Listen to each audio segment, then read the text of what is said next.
Hey everybody, welcome to another edition of Vlog. Today I'm going to talk about employment. That's on my mind. Recently I've been trying to get a job with social media, community management here in New York City, and I've applied to a few places. Obviously I need to apply to a lot more. I have two versions of my resume. I'm still working on perfecting the resume. I do have tons of waiter experience, which is customer service, and I had it on the resume, but it got booted off the resume because everyone was like one page, but then they said people were saying, no, that's really important. It shows you can deal with people, and etc. I applied for places, a few places that I know people that have the same jobs, same positions. I've worked with the company in many respects over the last 2+ years, and it's confusing that I have not even received an interview, that I'm being passed on for other candidates, the job is still being posted, for instance, and it doesn't make much sense to me, especially because the company has the ability. They just don't, I guess they don't want to make me an employee in any way, which is fine. And then there's a lot of companies.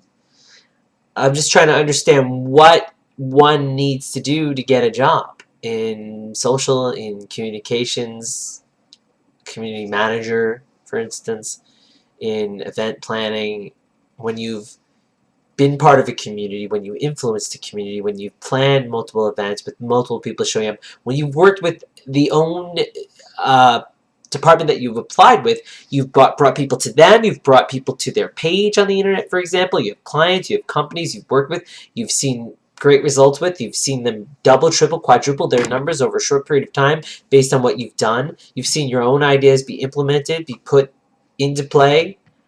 I'm not sure. What do you think? What is it?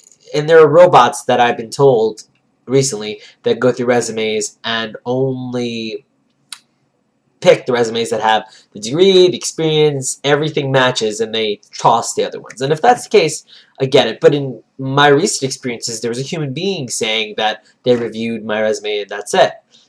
And I wonder if there's more to it than that. I feel like if people vouch for you, recommend you, and they like you, because that's been my experience. I've had people in the past. I'm an actor, director as well, and I'm still working in that field, and I've had people vouch for me and recommend me, and it's gotten me ahead. It's gotten me an audition. It's gotten me in the door.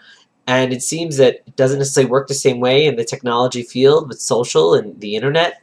You'd think it would, but maybe it does. Maybe the same people that I thought liked me, maybe, people that like you will help you, and people that don't like you or aren't interested will either just not do anything, not support you, or maybe they'll, who knows what they'll do. It's weird. And I feel like as I get older, everything is high school, whether it's internet and online or offline. There's cliques, there's politics. I've seen my mom teaching. I've seen the politics that happen there, and the groups, and who likes this person, who doesn't like that person, and all this stuff comes into play. In the acting world, in every world, and these kinds of things come into play.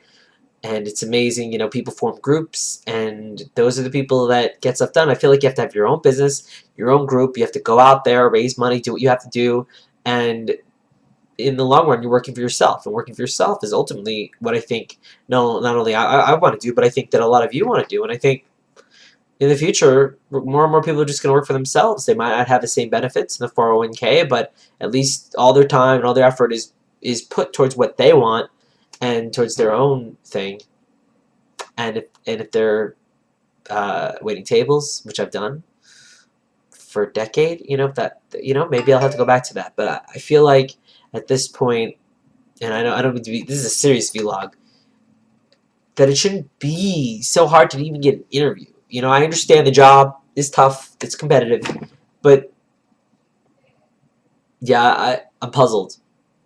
I feel like I need to throw my resume away and start over and really, really expand upon, what it is. Because it sounds like a lot of people also are expanding stuff. A lot of people that get jobs are not fully, I don't know if I want to use the word fully honest or what it is, but they're putting things in their resume that might not be true, but they're getting the job. I feel like once you get that job and you get in the door and you're there, it depends on the company and the job, but once you're in the door, you're a salaried employee. You get some slack, you get some leeway, I think. And unless you're totally awful, you're there for a little bit. No matter what results or what you put out there, for the most part, unless it's obviously awful, right? I don't know. Give me your feedback. Tell me what the deal is. Vlog. We'll have more fun and less seriousness. But there it is, the vlog for today on Friday, March 29th. Matt Report. See ya. Peace. I believe in you. And you. And you, and you, and you, and definitely you.